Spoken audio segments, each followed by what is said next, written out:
கத்திரிக்காயும் வெண்டிக்காய் இருந்துச்சான். கத்திரிக்காய் வந்து நல்லா குண்டாக இருக்கும், நமக்கே தெரியும். ஆனால் வெண்டிக்காய் ஒல்லியாட்டி இருக்கும். ஆனால் வந்து என்னன்னா, நம்ம ஆனால் வெண்டிக்காய் சாப்பிட்டா நம்ம உடம்புக்கு ரொம்ப நல்லதுன்னு நமக்கு தெரியும். கத்திரிக்காயோட வெண்டிக்காயே நல்லது உடம்புக்கு. ஆனால் இந்த குண்டாக இருக்கிறவங்க பார்த்து என்ன பண்ணுவாங்கன்னா, ஒல்லியாக இருக்கிறவங்க ஏளனமாக பேசுவாங்க.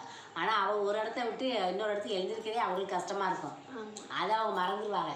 இந்த ஒல்லியாக இருக்கவங்க என்ன இப்படி ஒல்லியாக இருக்கா, அவங்க அசிங்கமாக இருக்கா அப்படின்னா, அது என்னென்னா ஏழ்மையை, அவள் ஏழ்மையாக இருக்காங்க அப்படின்றத பார்த்து வந்து அவங்க வந்து அசிங்கமாக பேசுறது, என்ன இவங்க இப்படி இருக்கிறாங்க அப்படின்றது. அந்த மாதிரி வந்து நம்ம யாரையும் பேசக்கூடாது, யாரையுமே இலக்கணமாக பேசவே கூடாது. எப்படி ஒவ்வொரு கதையிலையும் அம்மா என்ன சொல்லுது, நம்மளுடைய குணத்தையே சொல்லுது. பல இதுலேயும் சொல்லி வருது. நீங்கள் நினைக்கலாம் என்னடா ஒரே மாதிரியே சொல்லி வருதுன்னா, ஒவ்வொரு இதுலேயும் நம்ம மனுஷன் வாழ்கிற குணத்தையே அம்மா சொல்லி வருது. அதனால் வந்து ஒரு வெண்டிக்காய் வந்து நம்ம சாப்பிட்டா எவ்வளோ நல்லாயிருக்கும். இதே இப்போ இந்த ஒல்லியாக இருக்கிறவளோ ஓடுனா ஓடிடுவாங்க, இதே குண்டாக இருக்கிற ஓடுனா ஓட மாட்டாங்க. ஆனால் அந்த ஒல்லியாக இருக்கிறவளை பார்த்து பேசுவான், என்ன இந்த பிள்ளை எப்படி ஒல்லியாக இருக்கா, அசிங்கமாக இருக்கவள, நம்ம எடுத்துமே அந்த வார்த்தையை பார்த்துமே சொல்லிடுவான். அப்படி சொல்லக்கூடாது. ஏன்னா வந்து யார் எச்சிருக்காங்க அப்படின்னு சொல்லிட்டு அவளை வந்து ஏழன்னு சொல்லணும் பேசக்கூடாது. ஏன்னா நம்ம கலியுகத்தில் எப்போ பார்த்தாலுமே நம்ம என்ன பண்ணுறோம்னா, அடுத்தவளை பற்றியே குறை பேசுகிறோமா. நான் சொல்லி வர கதை பூரா நல்லா நீங்கள் யோசிச்சு பார்த்தீங்கன்னா உங்களுக்கே புரியும். எல்லாருமே குறைதே பேசுகிறோம். அதில் இப்போ மனுஷனுக்கு வந்து குறை எதுக்கு பேசணும், மனுஷன் எதுக்கு நம்ம குறை பேசணும். அந்த மாதிரி குறை பேசாதீங்க. மனசில் நம்ம வந்து அவங்க கஷ்டப்படுறாங்களா, முடிஞ்சால் ஒரு உதவி செய்ய முடியலையா நம்ம விட்டுறணும். அதுக்காக போய்கிட்டு அவளை வந்து நீங்கள் இப்படி இருக்கீங்க அப்படி இருக்கீங்கன்னு நம்ம பேசுகிறோமா, ஏளனமாக பேசுகிறாங்க. அந்த மாதிரி ஏளனம் மூலமாக பேசக்கூடாது. அந்த கதையில் என்ன அர்த்தம்னா, நம்ம இல்லாதவங்களை பார்த்து ஏளனம் பேசக்கூடாது, யாரை வந்து அவமதிக்கக்கூடாது. ஒரு இடத்துல போய் நம்ம இருக்கிறோம் அப்படின்னா வந்து நம்ம நல்லா வசதியாக இருக்கோம், நல்லா நகை நட்டு போட்டு போகிறப்ப எல்லோரும் என்ன பண்ணுவாங்கன்னா, ஒருத்தர் இல்லாதவங்க அந்த இடத்துல வந்து நின்றாங்கன்னா அவங்கள வந்து ரொம்ப ஒரு தரக்குறைவாக பார்ப்போமா. அந்த மாதிரி பார்க்கக்கூடாது. காசு பணம் இருந்தாதே மனுஷன் இல்லை, அவங்கனாலே நாளைக்கு நமக்கு ஒரு உதவி ஆகும். இல்லாதோன்னு நினைக்கிறப்ப நம்ம பணக்கார விட்டு நம்ம விசேஷத்துக்கு வர்றாங்க, அவங்கள்ட்ட ஒரு வேலை நம்ம வாங்க முடியாது. இதே அந்த இல்லாதவங்கள்ட்ட நம்ம சொன்னோம்னா அவங்க ஒரு வேலையை செஞ்சுருவாங்க. அப்போ யார் பெரியவங்க, இல்லாதவங்கன்னு நம்ம நினைக்காம அவங்கதே நம்மளுக்கு ஒரு வேலையை செய்வாங்க. அப்போ அவங்கதே பெரியவங்க. ஒரு இப்போ சொல்கிறோம் இந்த இது கொஞ்சம் எங்களுக்கு உதவி செய்யுங்க அப்படின்னு சொல்லி சொன்னால் அவங்க டக்குன்னு அசிங்கம் பார்க்க மாட்டாங்க, வெட்கப்பட மாட்டாங்க.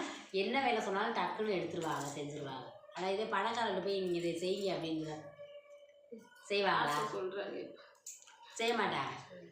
அப்போ நம்ம யாரை வந்து மதிக்கணும் அப்படின்னா, ஒரு இல்லாதவங்க வந்திருக்காங்கன்னா வந்து அவங்கள வந்து நம்ம மதிக்கணும்.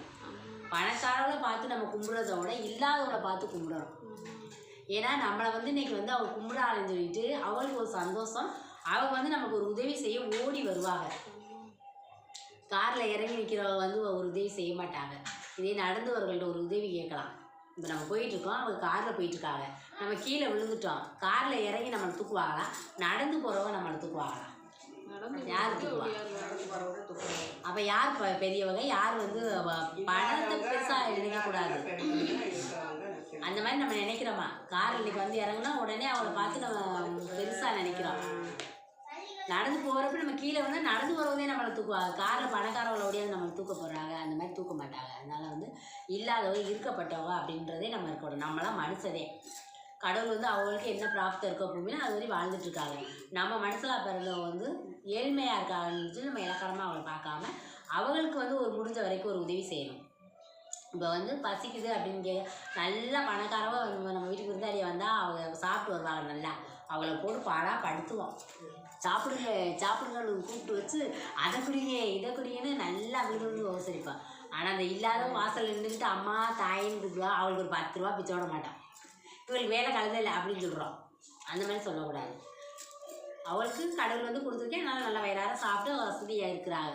இல்லாதவங்களுக்காக அவங்கள கூப்பிட்டு அவங்களுக்கு பசிக்கு வந்து நம்மளால் முடிஞ்ச ஒருத்தர் வர நம்மகிட்ட வந்து பிச்சை கேட்குறாங்க அப்படின்னு இருந்துச்சுன்னா அவங்கள இலக்காரம்பாங்க. நம்ம கையில் அடிச்சதை கொடுப்போம், நம்மளால் முடியும். இப்போ நம்ம ஒரு அரை அரிசி சமைக்கிறோம்னா வந்து அதில் ஒரு வேளை சோறு நம்மளுக்கு மிச்சப்படும், அந்த சோறில் இப்படி கொடுக்கலாம். ஒரு 10 இட்லி அடிக்கிறப்போ ஒரு 2 இட்லி கொடுக்கலாம். ஒரு வந்து சாப்பாடுக்கு நம்ம கையில் செய்ய நம்ம வீட்டில் எதுவுமே இல்லை, ஒரு 10 ரூபா கொடுக்கலாம், அதனால தப்பு இல்லை. ஒரு 10 ரூபா இருந்தாங்க ஏதோ காப்பி சாப்பிட்டுக்கோங்க அப்படின்னா. அதனால் எப்போயுமே யாராக இருந்தாலும் சரி, எல்லா கதையிலையும் அம்மா சொல்கிறது இதே, மனுஷெல்லாம் நடந்துக்கங்க அப்படின்னு இந்த கதை பூராமே சொல்லி வருது. சரியா?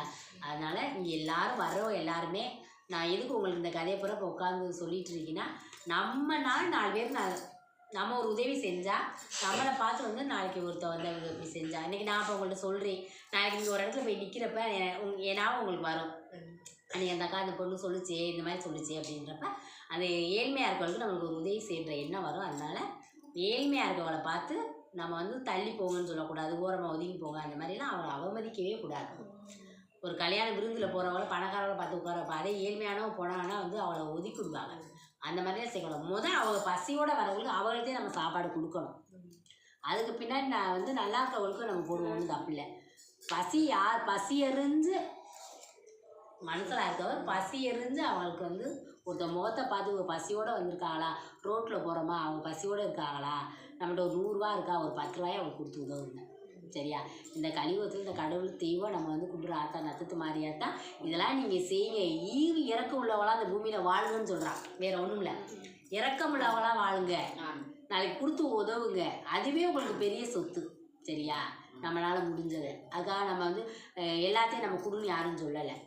100 ரூபாய்ங்கிற இடத்துல ஒரு 10 ரூபாய் அவங்களுக்கு கொடுப்போம். எல்லோரும் கொடுத்து நம்மளும் வந்து இந்த கலியுகத்தில் பிறந்துட்டோம். நம்மளால் முடிஞ்ச உதவி எப்போவுமே ஒருத்தர் செஞ்சுக்கிட்டே இருக்கணும். சரியா? இதே அம்மா சொன்ன கதை.